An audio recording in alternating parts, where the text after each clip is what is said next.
అందరికీ నమస్కారం అండి. Welcome to my YouTube channel. నా పేరు పీజే రఘురంజిత్. ఇవాళ టాపిక్ ఏంటంటే, కేంద్ర ఎన్నికల సంఘం జనసేన పార్టీకి గాజు గ్లాసుని రిజర్వ్ చేసింది. సో, మనం దాని గురించి పవన్ కళ్యాణ్ గారి 10 ఏళ్ల journey with a short glimpse, నేను ఎక్కువ టైం తీసుకున్నాను. విత్ ఎ షార్ట్ గ్లింప్స్ నేను మిమ్మల్ని తీసుకెళ్లే ప్రయత్నం చేస్తాను. Let's dive in. 2009 యాక్చువల్గా చిరంజీవి గారి కుటుంబానికి సంబంధించి రాజకీయ ప్రస్థానం మొదలైంది.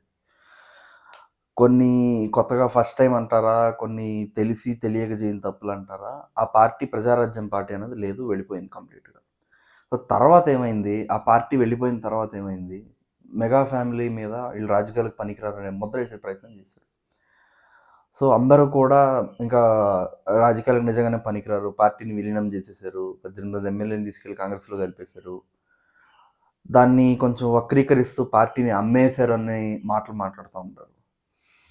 కాకపోతే పవన్ కళ్యాణ్ గారు, చిరంజీవి గారు అప్పుడు తప్పుకున్నారు అంతే. అంత నెగిటివ్ బ్యాక్గ్రౌండ్ ఉన్న ఎవరైనా సరే, అన్న దెబ్బ తిన్నాక ఎవరైనా సరే, రాజకీయ పార్టీ పెట్టాలనే ఆలోచన ఒక భయాన్ని కలిగిస్తుంది. ఎందుకంటే ఆ డబ్బుతో కూడిన పని, పరువుతో కూడిన పని. మళ్ళీ అదే చేస్తే ఇంక జీవితంలో ప్రజలు ఇంక ఎప్పటికీ నమ్మరు. వాళ్ళ సినిమా వాళ్ళు కూడా వెళ్ళిపోతారు, వాళ్ళని సినిమాల పరంగా అభిమానించి కూడా వెళ్ళిపోతారు. ఇంకా అలాంటి బిగ్గెస్ట్ రిస్క్ అది. అప్పుడు జనసేన పార్టీ పెట్టాడు. జనసేన పార్టీ 0తో మొదలైందా, -18తో మొదలైంది. ఈయన ఎలాంటి పొలిటికల్ బ్యాక్గ్రౌండ్ లేదు. ఇప్పుడు ఎన్టీ రామారావు గారు దీనికి ఉంటారు, దీనికి తెలుగుదేశం పార్టీకి. వైఎస్ రాజశేఖర రెడ్డి గారు వైఎస్ఆర్ కాంగ్రెస్ పార్టీకి ఉన్నప్పుడు జనసేనకి ఎవరు తెలుసా? చెగువేరా, భగత్ సింగ్, ఛత్రపతి శివాజీ, జ్యోతిబా పులే, అంబేద్కర్, వీళ్ళు ఉంటారు. పార్టీకి పెద్దలు వీళ్ళే. మీరు ఇక్కడ గమనించాల్సింది ఏంటంటే, అసలు ఆయన మైండ్ ఎంత స్ట్రాంగ్గా ఉంటుందో నేను చెప్తాను వినండి. జగన్మోహన్ రెడ్డి గారు ఒక్కసారి ఓడిపోతేనే మీడియా ముందుకు వచ్చి ఆయన కంటతడి పెట్టేసుకున్నారు. చంద్రబాబు నాయుడు గారి భార్యని అసెంబ్లీ సాక్షిగా నారా లోకేష్ గారి పుట్టుక గురించి మాట్లాడుతూ, వారి పుట్టుక గురించి మాట్లాడితే చంద్రబాబు నాయుడు అంత టాలెస్ట్ లీడర్ కూడా ఏడ్చేశాడు. పవన్ కళ్యాణ్ గారి భార్యని తిట్టారు, పవన్ కళ్యాణ్ గారి పిల్లల్ని తిట్టారు, పవన్ కళ్యాణ్ గారి తల్లిని దూషించారు, ఆయనకి death threats, warnings, life threatening calls చేశారు. ఎక్కడా పవన్ కళ్యాణ్ భయపడాల, అలాగే ఉన్నాడు.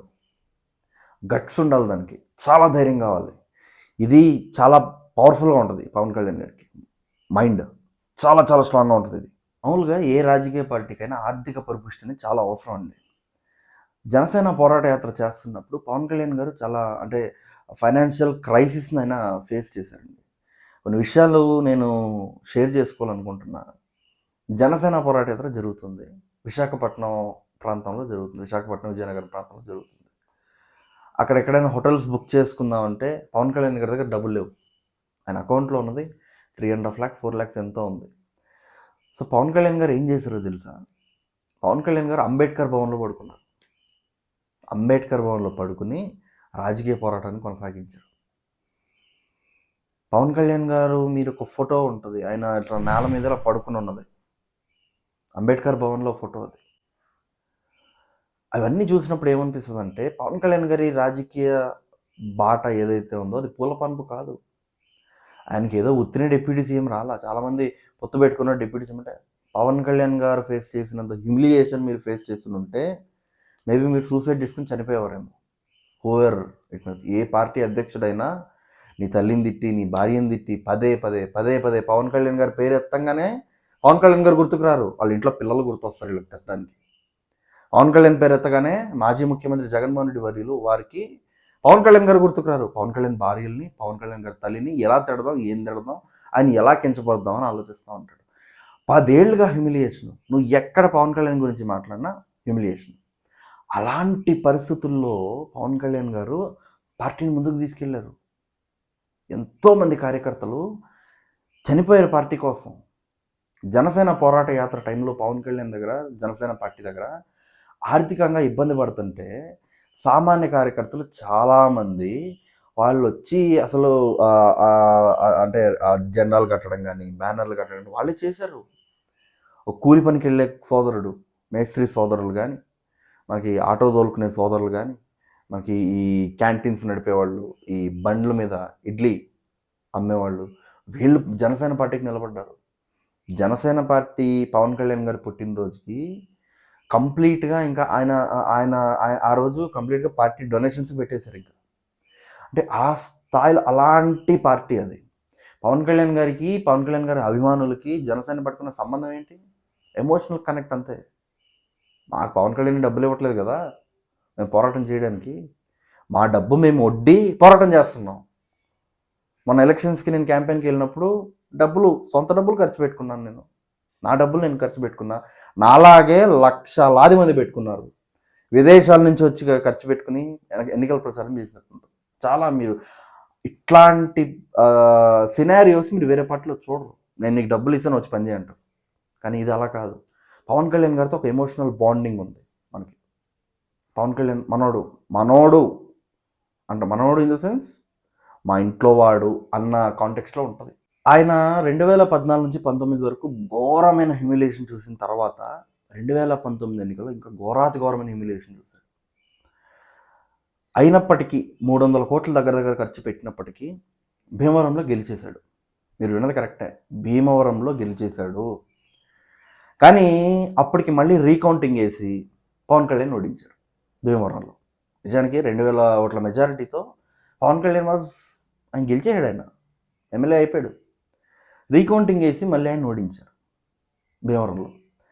అలాంటి క్లిష్ట పరిస్థితి నుంచి అప్పుడు అంత ఘోరమైన ఫెయిల్యూర్ తర్వాత ఎవరైనా ఇంక అజ్ఞాతంలోకి వెళ్ళిపోతారు. ఇంకా రారు, బయటికి రారు. ఇంకా ఇంతకన్నా దారుణమైన పరిస్థితి. మన అంబటరామ్మ గారు చెప్తున్నట్టు నాకన్నా భయంకరమైన మెజారిటీ తోడిపోయారు, అబ్బా నేను సేఫ్ అని అనుకున్న అవమానంలో ఇది కొంచెం తక్కువ అవమానం అన్నట్టు. జగన్మోహన్ రెడ్డి గారు అసలు అసెంబ్లీకి రావట్లా. ఓడిపోతే జగన్మోహన్ రెడ్డి గారు అసలు అసెంబ్లీకి రావట్లా. బెంగళూరుకి వెళ్ళిపోతున్నాడు, నేను అసెంబ్లీకి రానంటున్నాడు. పవన్ కళ్యాణ్ గారు ఎక్కడా భయపడలా వైఎస్ఆర్ కాంగ్రెస్ పార్టీకి. నీది పార్టీయే కాదు, నువ్వు 2 చోట్ల ఓడించారు, ఇది ప్రతిసారి అనేవాళ్ళు పవన్ కళ్యాణ్ గారిని. పవన్ కళ్యాణ్ నిన్ను చంపేస్తాం, పవన్ కళ్యాణ్ నీ కూతుర్ని మాకు అప్పచెప్పాలా, పవన్ కళ్యాణ్ నీ భార్యని ఇట్లా చేస్తాం, పవన్ కళ్యాణ్ నీ తల్లిని ఇట్లా చేస్తాం. ఇదే వైఎస్ఆర్సీపీ వాళ్ళు మాట్లాడిన భాష మీరందరూ విన్నారు, చూశారు, ఆంధ్రప్రదేశ్ మొత్తం చూసింది. కానీ ఎక్కడా పవన్ కళ్యాణ్ గారు జగన్మోహన్ రెడ్డి గారి భార్యల గురించి కానీ, జగన్మోహన్ రెడ్డి గారి ఇల్లీగల్ రిలేషన్షిప్స్ గురించి ప్రస్తావించడం కానీ, జగన్మోహన్ రెడ్డి గారి పిల్లల గురించి మాట్లాడడం కానీ చేయలా. అది క్యారెక్టర్ అంటే, అదే నాయకత్వ లక్షణం అంటే. మీరు ఇంకో వైపు చూస్తే పవన్ కళ్యాణ్ గారు చెప్పినట్టు చేశారు. జగన్ అనే వ్యక్తి ఎందుకు అంతలా టార్గెట్ చేశాడు ఈ 10 ఏళ్లలో పవన్ కళ్యాణ్ గారిని అంటే, right from the beginning Pawan Kalyan అనే అతను వైఎస్ జగన్ లైఫ్కి, పొలిటికల్ లైఫ్కి థ్రెట్లా తయారయ్యాడు. 2014లో అసలు అధికారంలోకి రానివ్వలేదు. జస్ట్ 2% తేడాతో ఓడించేశాడు. సపరేట్గా పోటీ చేయడం వల్ల 2019లో మళ్ళీ గెలిచాడు. తర్వాత అదైన తర్వాత 2024లో మళ్ళీ అలయన్స్ ఫామ్ చేశాడు. ఆయనే చొరవ తీసుకుని అలయన్స్ ఫామ్ చేశాడు. జగన్మోహన్ రెడ్డి గారి ఓటమికి ప్రధాన కారణం అయిపోయాడు. సో వీళ్ళు ఏం చేస్తారు, శ్రీరెడ్డిని, అనిల్ ఓరగడ్డని వీళ్ళందరినీ చేసి పవన్ కళ్యాణ్ డిమోరలైజ్ చేద్దాం, పవన్ కళ్యాణ్ తిడదాం అని వెళ్ళిపోతాడేమో అని చూస్తారు. అది జరగదు. అది ఇక్కడ చాలా స్ట్రాంగ్ ఆయన మైండ్ సెట్. ఇట్లాంటి వాటికి మేబీ చిరంజీవి గారిని మీరు ఇలా తిట్టి సాక్షిలో బ్లడ్ అమ్ముకున్న లాంటి ప్రోగ్రాంలో కథనాలు నడిపి మీరు సక్సెస్ అయ్యి ఉండొచ్చు. కాకపోతే when it comes to Pawan Kalyan ఆ మనిషి దేన్ని లెక్క చేయడు అస్సలు. కొంచెం నాకు ఆయన్ని కొంచెం కీన్గా అబ్జర్వ్ చేయడం వల్ల నాకు ఆ వాస్తవాలు నాకు తెలుసు. ఎంత బలమైన మైండ్ సెట్ అనుకుంటుంది, ఎంత స్ట్రాంగ్గా ఉంటాడు ఆయన ఆలోచన విధానం ఎంత బలంగా ఉంటుందని నాకు తెలుసు. కొంచెం ఆయన మాటలు, ఆయన వెళ్తున్న విధానాలు అబ్జర్వ్ చేస్తుంటే మీకు గుర్తుంటే 2014లో కాంగ్రెస్ హటావో దేశ్ బచావో అన్నాడు. ఎవరు వచ్చి రాగానే అంత స్ట్రాంగ్ స్టేట్మెంట్ ఎవరు, రాజకీయాల్లోకి వచ్చి రాగానే అంత స్ట్రాంగ్ స్టేట్మెంట్ ఎవరు? ఫర్ ఎగ్జాంపుల్ 2014లో కాంగ్రెస్ ఓడిపోయింది, బీజేపీ గెలిచింది కాబట్టి సరిపోయింది. లేదు, అప్పుడు కాంగ్రెస్ గెలిచింది, బీజేపీ ఓడిపోయింది అనుకోండి, పవన్ కళ్యాణ్ గారి పరిస్థితి ఏంటి? కాంగ్రెస్ హటావో దేశ్ బచావో అన్నాడు. రాహుల్ గాంధీ గారికి సెటైర్లు వేసాడు, ఆయన పేరు మర్చిపోయాను, వీరప్ప మొయిలీ గారికి సెటైర్లు వేసాడు, జయరాం రమేష్ గారికి సెటైర్లు వేసాడు, మా అన్నను గౌరవించి మాట్లాడని చెప్పి. కాబట్టి అప్పుడు తేడా జరుగుంటే ఏంటి పరిస్థితి? అంత ధైర్యంగా ఉంటాడు. ఉదాహరణకి 2024 ఎన్నికల్లో కూడా నిన్ను అధపాతాలకి తొక్కుతా అని చెప్పాడు కదా పవన్ కళ్యాణ్ గారు. ఒకవేళ జగన్మోహన్ రెడ్డి గారు గెలిచేసి ఉంటే పవన్ కళ్యాణ్ గారి పరిస్థితి ఏంటంటారు? అంత గట్స్ ఉన్నాడు. కొన్ని పవన్ కళ్యాణ్ గారికి ఏమన్నా పెద్ద పొలిటికల్ బ్యాక్గ్రౌండ్ ఏమన్నా ఉందా? వాళ్ళ నాన్న ముఖ్యమంత్రి, లేకపోతే వాళ్ళ నాన్న ఎంపీనా, ఎమ్మెల్యేనా, లేకపోతే అట్లీస్ట్ పాలిటిక్స్లో ఇన్వాల్వ్మెంట్ ఉందా వాళ్ళ ఫ్యామిలీది? అసలు లేదు, ఎక్కడా లేదు. ప్రభుత్వ ఉద్యోగి కొడుకు చేసాడు ఇంత 100% స్ట్రైక్ రేట్.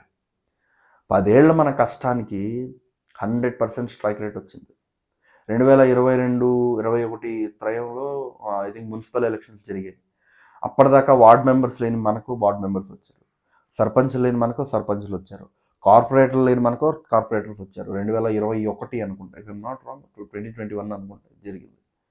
సో అలా అంత కష్టపడితే మన పార్టీ నిర్మాణం జరిగింది, అంత తేలిగ్గా అయిపోలేదు. సో ఈ కష్టానికి first of all Pawan Kalyan గారికి హ్యాట్స్ ఆఫ్. పవన్ కళ్యాణ్ గారితో 100% స్ట్రైక్ రేట్ అచీవ్ చేసి కేంద్ర ఎన్నికల సంఘం జనసేన పార్టీకి గాజు గ్లాసు గుర్తును రిజర్వ్ చేసే స్థాయికి పనిచేసిన ప్రతి జన సైనికుడికి, సోషల్ మీడియాలో పనిచేసిన ప్రతి జన సైనికుడికి, ప్రత్యేకించి క్షేత్రస్థాయిలో డైరెక్ట్గా మన వ్యతిరేక పార్టీలతో యుద్ధం చేస్తున్న జన సైనికులకి, శతజ్ఞులకి hats off. Thank you everyone. జై జనసేన, జై హింద్.